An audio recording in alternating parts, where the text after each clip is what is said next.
So I'm sitting in a cafe with Georgina Allen, who has been involved in looking at planning, housing, new developed buildings going on in the area for some time, connected with a group that she's involved with called South Devon Watch.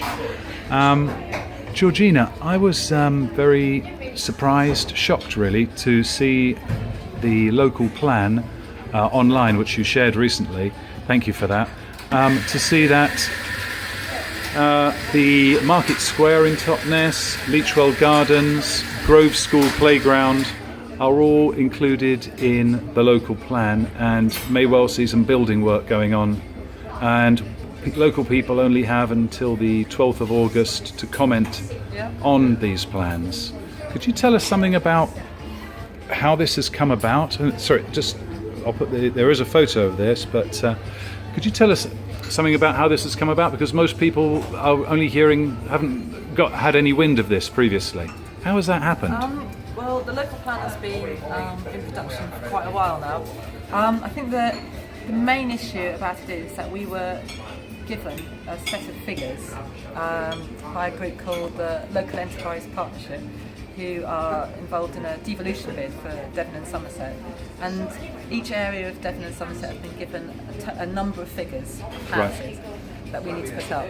So can I just ask you, mentioned the LEP, Local Enterprise Partnership. Yeah. Can you tell us who they are? I mean, are they, who does that consist of? Who's on their board?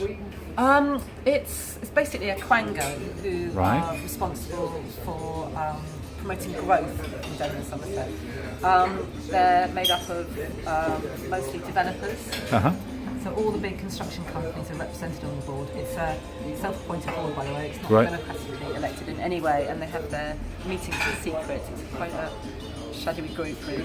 There's the CEO of Midas, the CEO of Peninsula Serco, there's Galliford Try's involved, all the big construction companies, which obviously leads to a conflict of interest because they're involved in suggesting to the government the number of houses that are needed here. They're the ones using public money to promote road building, which their own companies then build.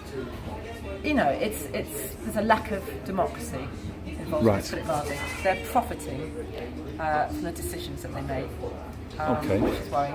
But they're involved in the local plan only to the extent that they have allocated a number of housing to be built down here.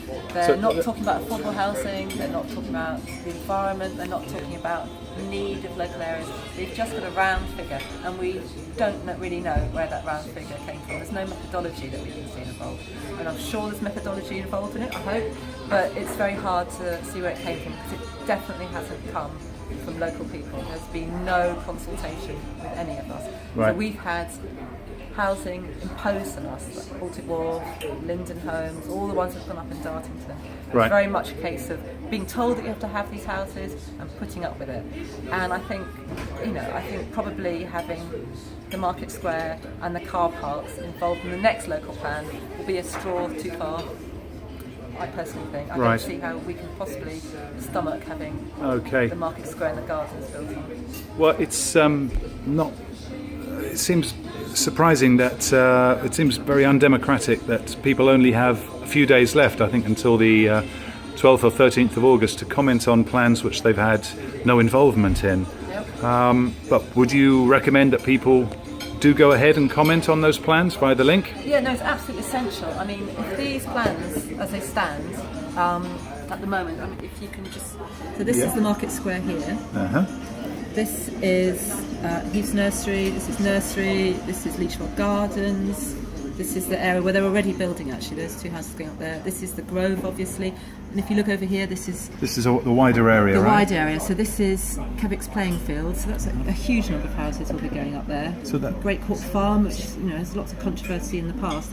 So they're not houses in areas that we want, particularly the ones in the centre of town. Now, a lot of people have said that this is from the old plan, from the 2011 plan, so before, sort of around the time of the southern development and before Grove School had returned here. It doesn't matter where they're from, it doesn't matter who created them. The fact that they're in the local plan and might be ratified means that developers will be able to build here. I see. I'm sure the council's got some plans in mind, but we don't know what they are. It's certainly not something that local people have had any involvement in creating none these plans. whatsoever. I mean, the We're just being neighbourhood asked. plan- It seems that we're just being asked after the fact to tick the box or maybe make a few comments when the plans were already in place. I mean, it's doesn't make astonishing any to me. sense, and it's astonishing to me too, especially an area which is so incredibly valuable to the town, obviously, as the market square and the car parks.